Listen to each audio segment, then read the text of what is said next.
కొత్తగా ఏమైంది? అనుకున్నదే కదా అయ్యింది. అయినా పవన్ కళ్యాణ్ సినిమాలు చెప్పిన డేట్కి వస్తే కంగారు పడాలి కానీ వాయిదా పడితే కంగారు ఎందుకు? సోషల్ మీడియాలో ప్రస్తుతం పవన్ సినిమాల రిలీజ్ డేట్స్ మీద జరుగుతున్న ట్రోలింగ్ ఇది. మార్చి 28న హరిహర వీరమల్లు ఎట్టి పరిస్థితుల్లో వస్తుందంటూ కొన్ని రోజులుగా దర్శక నిర్మాతలు చెప్తూనే ఉన్నారు. దానికి తగ్గట్టుగానే ప్రమోషన్స్ కూడా ప్లాన్ చేస్తున్నారు. చిన్న సాంగ్ విడుదల చేసినా, ప్రమోషనల్ వీడియో విడుదల చేసినా అందులో మార్చి 28 విడుదల అంటూ మళ్ళీ గుర్తు చేస్తున్నారు. ఎంత చెప్తున్నా కూడా పవన్ చుట్టుపక్కల చాలామంది హీరోలు తమ సినిమాలను తీసుకొస్తున్నారు.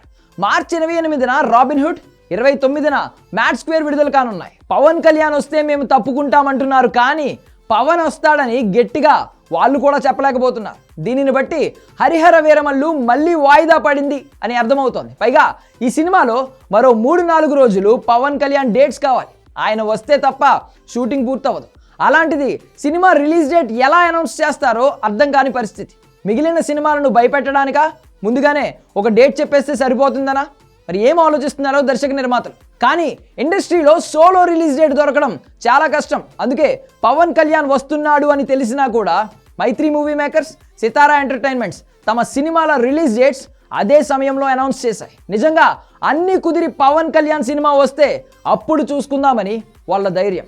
ఇప్పుడున్న పరిస్థితులు చూస్తుంటే హరిహర వీరమల్లు ఖచ్చితంగా మార్చి 28న రావడం కష్టం. కాకపోతే ఇదే సమ్మర్లో సినిమా విడుదల కానుంది. ఏప్రిల్ 18న అనుష్క ఘాటి సినిమా రావడం అనుమానమే. క్రిష్ తెరకెక్కిస్తున్న ఈ సినిమా వాయిదా పడేలా కనిపిస్తోంది. దాంతో ఆ డేట్ హరిహర వీరమల్లు తీసుకోవాలని చూస్తున్నాడు. ఒకవేళ అదే జరిగితే హరిహర వీరమల్లు టీంకు మరో 20 రోజులు టైం దొరుకుతుంది. ఈ గ్యాప్లో పవన్ కళ్యాణ్ మిగిలిన షూటింగ్ పూర్తి చేసి కుదిరితే ప్రీ రిలీజ్ ఈవెంట్ కూడా చేయొచ్చు. ఎంతైనా 4 ఏళ్లుగా తన కోసం వేచి చూస్తున్నాడు నిర్మాత ఏఎం రత్నం. అలాంటి రత్నం లాంటి నిర్మాత కోసం పవన్ కళ్యాణ్ ఈ మాత్రం చేయకపోడు. కాకపోతే నిజం మాట్లాడుకుంటే ఈ సినిమా మీద పెద్దగా హైప్ అయితే లేదు. ట్రైలర్, టీజర్ విడుదలైతే తప్ప బిజినెస్ కూడా పెద్దగా ఊపందుకోవడం లేదు.